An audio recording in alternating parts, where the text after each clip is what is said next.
appreciate the opportunity to be here today, speaking to a club in Kingsport that I know has done a lot of good for the people of Kingsport through your service. And what I thought I'd do today is talk about my background, why I wrote this book, the nature of the work itself on the book, the purpose of this, a few anecdotes. I was told by Doug Fritz when he did an article in the Johnson City paper, well, it was in the Kingsport paper, a while back about this. I said, I've got some good stories I can tell you that you could put in there. He says, no, just give them a few teasers where they'll buy your book and then read about the anecdotes. But I'm going to tell you a couple today anyway.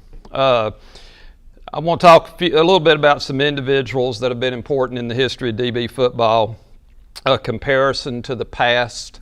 Everybody likes to talk about the good old days and so forth. Talk a little bit about Maryville. It's kind of a sore subject in a way for football, but and then take your questions at the end. So if you hear anything you question about, wonder about, or just want to give me a hard time, there at the end, we can do that. But like John said, I'm a native of Kingsport, spent 44 years at DB as a teacher in history, 24 years coaching baseball, and it has given me a good perspective as far as the value of history. History is important because if you know something about the past, you can deal with the present, and you can make good decisions in the future. And that's something I always stress to my students. And as far as athletics go, it's given me a special perspective when I deal with football and the history of football and, Kingsport itself. And, that has helped me as far as the way I presented this book. I got this idea of writing the book from writing the book on the Sprinkle years. That came from a master's thesis that I wrote that dealt with the social development of Kingsport back in the early 20s and early 30s. When Leroy Sprinkle was the head football coach. And then after I retired 4 years ago, and if you are retired, you kind of find this out for yourself. If you're not, you will. After about 6 months or so, you start thinking, well, what am I going to do now? And it's like a friend of mine told me, he said, the key to retirement, after you've taken your time drinking your coffee and reading the paper, what are you going to do at 9:30? And it kind of hit me that way. And I needed something because I'd always been kind of a driven person, whether that's good or bad. And I'd always thought about doing this. And, I went into it, and it took me about 3 years. The first thing I did research of all the online accounts of all the Dobyns Bennett football games since 1921. I subscribed to newspapers.com. And, it took me about a year to do that. But I enjoyed it. I knew a little bit about it to start with, but I found out a whole lot more. And so that took about a year. I used some local publications like Game Time from the Kingsport Times-News. Vince Staten's book, The Unconventional History of Kingsport, was really good as far as giving me some ideas and some information. And the most fun part of doing all this was the 110 interviews I did with people. And it goes back to the people who played in the 1920s. Now that came from my first book on Sprinkle. When I was doing research in the 80s, I was interviewing people like Jitney Blankenbeckler. I was able to interview Harry Wright and Darrell Crawford, great players of the late 40s, by phone. They lived down in Georgia, near Atlanta. But from there, I was fortunate in that I was able to interview so many people, and their stories sometimes overlapped, which was good, but gave me a good overall view, of that time period. I've got over 80 pictures. I've got all the state championship teams' pictures. I've got notable players and coaches. I tried to pick out, some of the most important players, even in recent times, players who've played in the NFL, for example. One picture I've got in there is a newspaper headline from the Kingsport News on the morning in 1945 in December, when the headline was Indians win state football championship. And you know, I look at that now and it gives me chills, you know, because that was the first state championship we had won. And you know, headline story on the front of the paper. And I've got that in here. But the purpose of this, and people say, well, you know, why high school football? Why Dobyns Bennett high school football? Because Dobyns Bennett is unique. We are different. Now, our rivals don't like to hear that.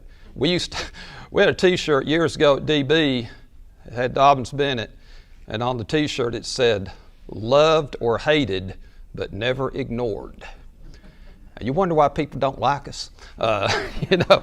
But you know, we're unique because we're the second winningest program in the state of Tennessee, and for most of our history, we've been number one. A school in Blount County's kind of taken that over now.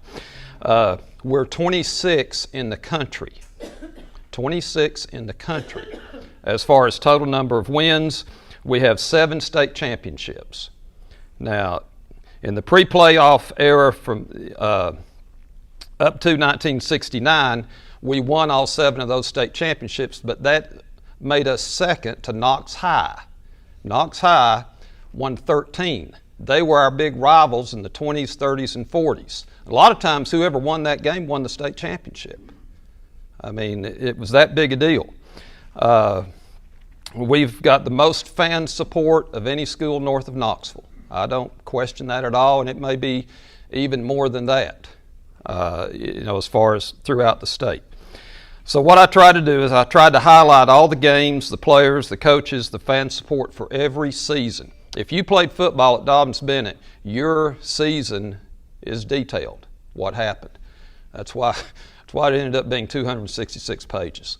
But there's something in there about every season, the most important games, unusual things that happen, and so forth. But to me, the most important part of the book were the anecdotes that I came up with from the interviews. Every person I interviewed, I asked them, what's the most unusual thing that happened? What's the funniest thing that happened? And I came up with some stories that you know, are pretty good. And to me, you know, that just added a little bit of spice to the whole thing. And I thought I'd relay a couple of them. Don't want to go too far because I want you to buy the book so I can have my operation. But anyway, I'm kidding. 1938, Dobyns Bennett was playing Knox High in Knoxville. We had never beaten them in Knoxville. We had a great team. Bobby Cyphers was the great running back. So we go down there. The game's on a Monday night because we kept having rain all weekend. And there's a huge crowd there, even from Kingsport on a Monday night, and we beat them 29-6. When the game's over, the Dobyns Bennett fans swarmed the field to tear down the goalposts. Well, when they did, the Knox High fans got mad and a brawl breaks out that lasts for about 30 minutes. What's funny is that a lot of people stayed in the stands watching the brawl while the Knox High band is playing music. I mean, they're serenading like this is just a completely normal thing going on. And the story goes, and this is from newspaper accounts, that there were a lot of Knox Central fans there. Now, Knox Central was the county school in Knox County at that time, in the Knoxville area. And they hated Knox High because they're the city slickers. It's kind of like DB in the South back in the 80s and 90s when rivalry was pretty good. You know, and the story goes, the Knox Central fans eventually helped the DB fans get those goalposts. And that kind of took care of that. Well, but then it really got kind of dicey. The Dobyns Bennett band perhaps used poor judgment. They went to downtown Knoxville, to Gay Street, and started marching down the street playing songs and celebrating.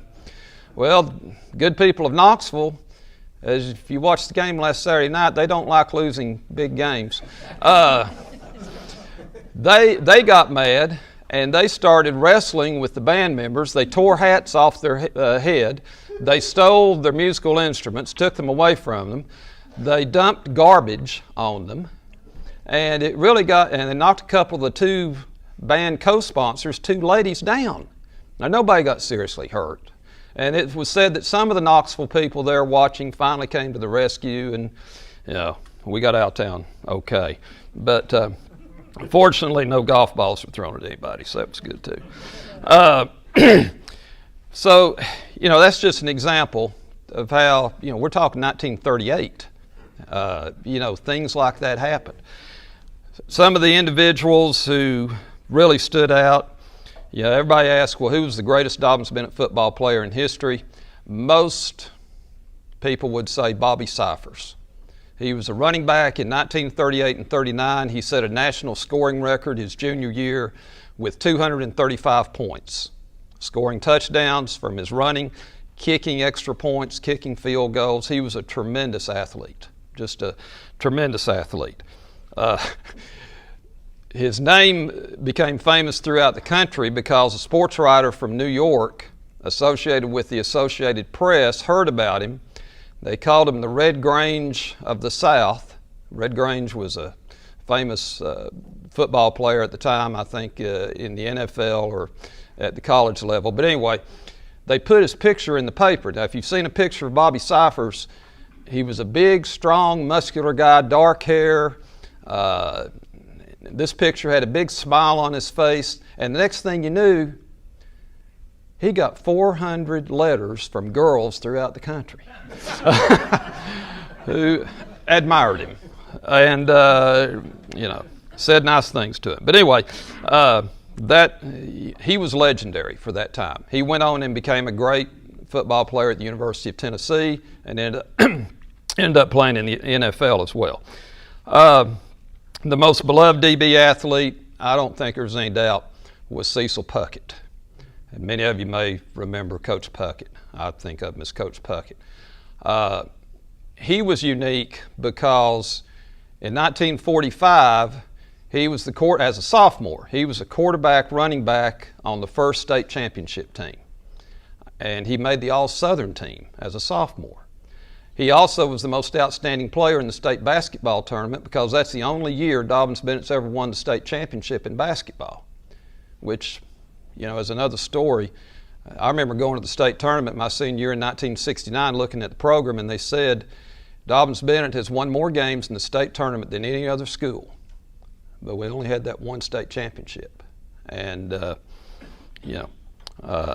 it still has had an outstanding program. But anyway, Coach Puckett, there was more involved in him just being a good athlete, which he was.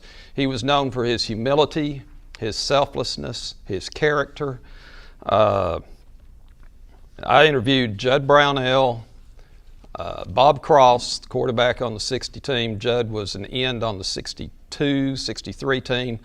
Wally Bridwell, quarterback on the 59 state champions. And I asked them about Coach Puckett because he was an assistant at the time. They all said virtually the same thing. He's the finest man I've ever known. They talked about how he was the good cop on the coaching staff. If you've coached football, usually there's some guys that are chewers and really get on you. But there's usually somebody that'll put their arm around you and say, it's going to be okay, it's going to be okay. But Coach Puckett was the type, as I think Bob Cross mentioned, if you did something wrong, he would show you how to do it and leave it at that. He would correct you, but in a kind way. One story about Coach Puckett, which kind of explains the way he was. In the early 1980s, Dobyns Bennett had a golf tournament at the end of the year for faculty members and coaches, DB Open. And there was one time we were at the course all waiting to play and all that, but Coach Puckett hadn't shown up yet. And somebody said, well, where's Cecil? And Don Adkins, if any of you remember him, he was pretty witty. He said, he's probably at a four-way stop waving everybody on. But that's kind of the way he was. One individual who was not a Dobyns Bennett Indian but had an impact was Steve Spurrier. Now, if any of you are from Johnson City, he had a tremendous influence in the early 1960s, more so than I realized when I started doing my research. But anyway, in 1962, his senior year, he was the senior quarterback when they beat us 27-7 at J. Fred, and I still remember that game. He was throwing long touchdown passes that most high school quarterbacks don't throw. He was the quarterback the previous year when they beat us 12-0. But he was also an outstanding basketball player and baseball player. And local people kind of debated which sport he was the best in. Well, of course, he went on to Florida, quarterback, won the Heisman Trophy, played in the NFL, then became a great college coach after that. But anyway, about 10, 15 years ago, I was driving through town listening to John Feinstein on the National Sports Talk radio show. And he was interviewing Spurrier. And he said, "Steve, what's your favorite all-time memory as an athlete?" And he immediately responded. He said, "In my junior year, I was the winning pitcher against Kingsport in the regional championship game." Well, Feinstein, he's from Washington, D.C. He's nationally known, and he just went nuts. He said, "Are you kidding me? So you're talking about some high school game against some boy?" I said, what in the world are you talking about? You won the Heisman Trophy at Florida." He said, Spurrier responded something to the effect of, "Well, us and Kingsport had a pretty big rivalry." And it is true, they went on and won the state championship. Science Hill went ahead after that. And DB had beaten them twice that year and beat them bad. There's more to that whole story. We beat them bad twice. And they finally beat us, regional tournament, eliminated DB, and they go on and win the state championship. But I think there's a lesson to that. All of us who've played high school sports and college sports, if we're fortunate enough, unless you're playing for some SEC team and done something really well, you'll remember what happened in high school, and you'll be so proud of that, and your closest friends will be those people you played with. And I think I can understand where Spurrier was coming from, when he mentioned that. One story I put in the book, and it's ironic that I'm going to mention this because we play at Oak Ridge tonight. In 2000, we're playing at Oak Ridge in the quarterfinals of the playoffs. We've lost one game all year. They beat us at DB 21-10, but we had an outstanding team. So we go down there to play, and we beat them 32-6. Well, what happened during that game is almost unbelievable. At halftime, as Coach Clark was going to the dressing room, Graham Clark was going to the dressing room, the head coach, he's intercepted by a former Dobyns Bennett player. He said, "Coach, on my scanner, I'm picking up that the Oak Ridge coaches are intercepting your play calls on the headset." And we'd struggled the first half offensively. And I talked to players who played on that team. They said it seemed strange when we'd run on the right side, we could hear them talking before and getting some signal from the sidelines, and they'd slant a linebacker over. They'd slant an end over, whatever. We were struggling with that. Well, Coach Clark waited, and by the way, he told me the story. He said, we went in at halftime, and the dressing rooms there at Oak Ridge are right next to each other. The walls are very thin. He said, we went on the opposite side of the dressing room in the shower, and I got the quarterbacks together. I said, look, we may be doing something a little bit different here in the second half, so just pay attention. Well, anyway, early third quarter, we're about on our own 40-yard line, and Coach Clark calls for a reverse sweep. The ball's going to be handed off to Adonis Johnson, great running back. On a reverse, he's going to hand it to Chris Henry, and he calls the play. Well, you got the Oak Ridge coaches over there on their sideline, and they're hollering some kind of signal to their players. Well, Coach Clark then withdrew his headset after he called the play, and he grabbed Adonis Johnson. He said, keep the ball. Don't hand it off. So sure enough, he takes the handoff. Here goes Chris Henry getting ready to go on the right side. He fakes it to Chris. He keeps going around the left side, and I can still remember seeing the play. Adonis Johnson runs 60 yards for a touchdown. Nobody chasing him. That whole Oak Ridge team over here on the other side chasing Chris Henry. I might add, Coach Clark left an unkind message for the Oak Ridge coaches as Johnson was crossing the goal line, and they were caught.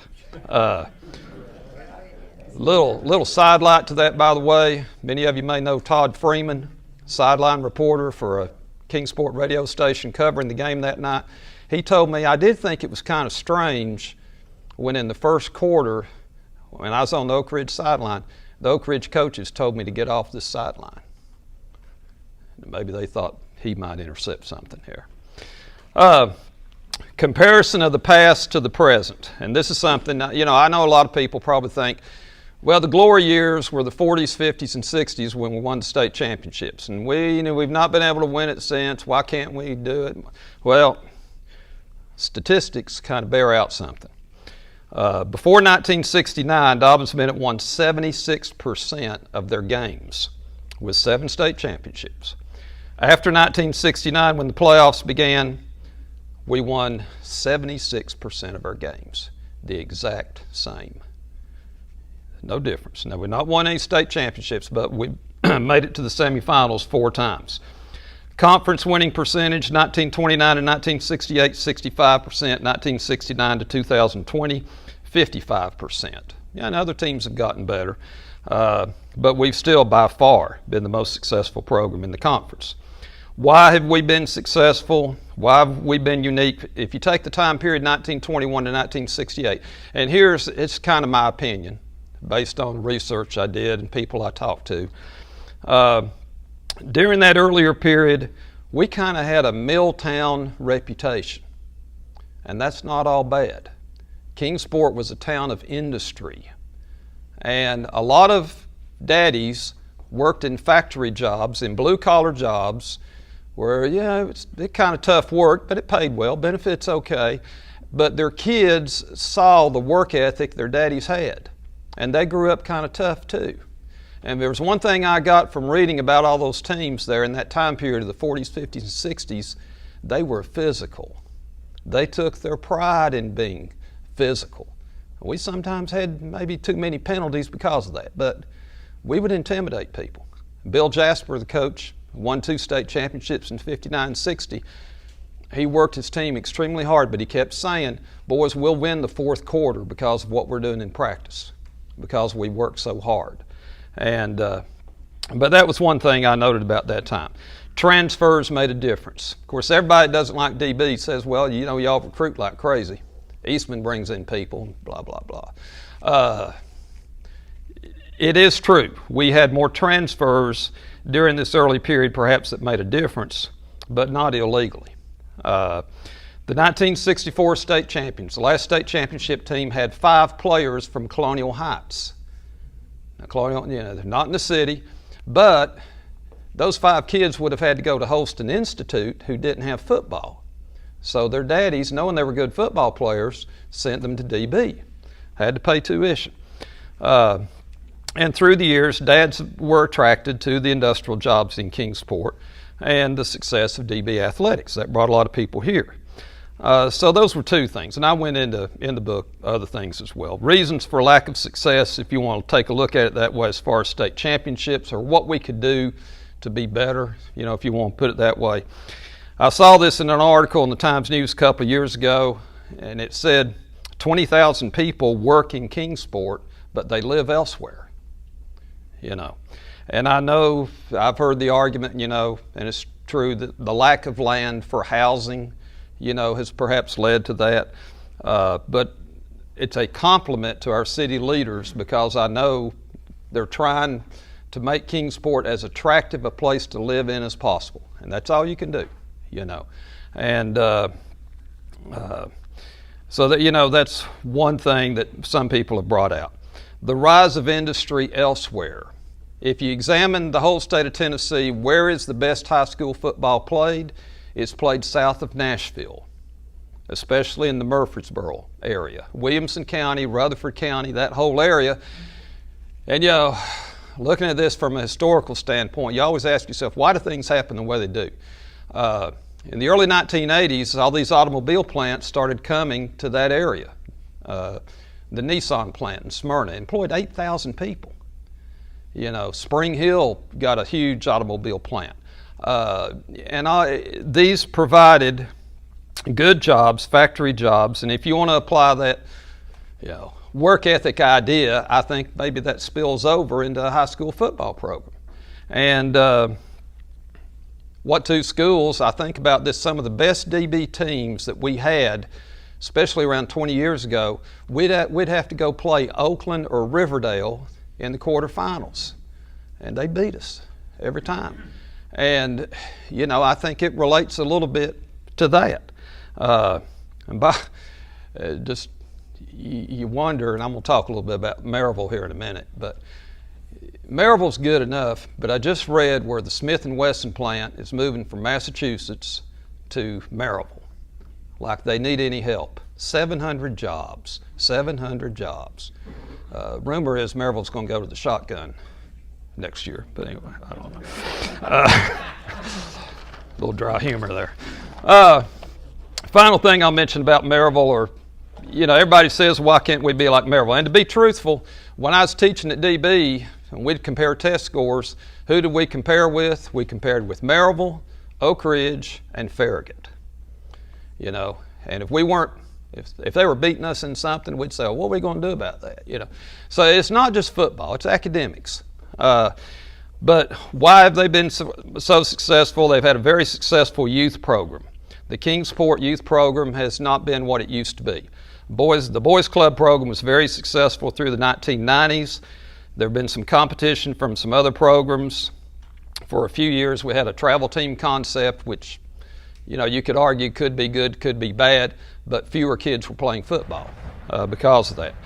And, you know, one solution I know Coach Christian told me about, Coach Carter in Johnson City told me the same thing.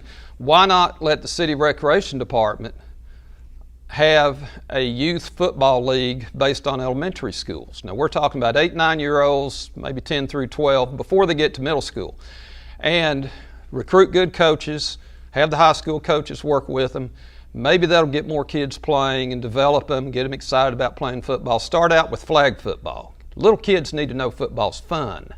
It's not about getting knocked down when you're 8 years old, you know. But something like that might help. But that's just one thing to think about.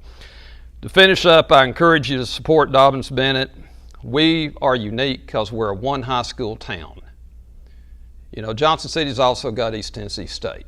They don't draw like we do, you know, because I think everybody's always taken pride in Dobyns Bennett. That's us. That's who we are. So let's do all we can to support them. The high school football games are the only event that can get more people to show up in Kingsport except for Fun Fest. You know, I mean, think about that. And it amazed me, I've been selling books, you know, for the home games this year, to see the number of people who come to the games who are not parents or grandparents or girlfriends, you know. They're people who've been coming for years, just football fans. And that we're different that way from a lot of people. And I think the pride in Dobyns Bennett carries over into everything else. You know, if you get a positive attitude towards your football team, and there's a lot of things more important in life than the high school football team, but if you get that positive feeling, that carries over into being positive about doing this or doing that. You know, and the city has always been supportive of the football team with the field house and facilities, the turf and all that, but you know, it leads to decisions, I think, that can be made to improve the whole city. Any questions? John?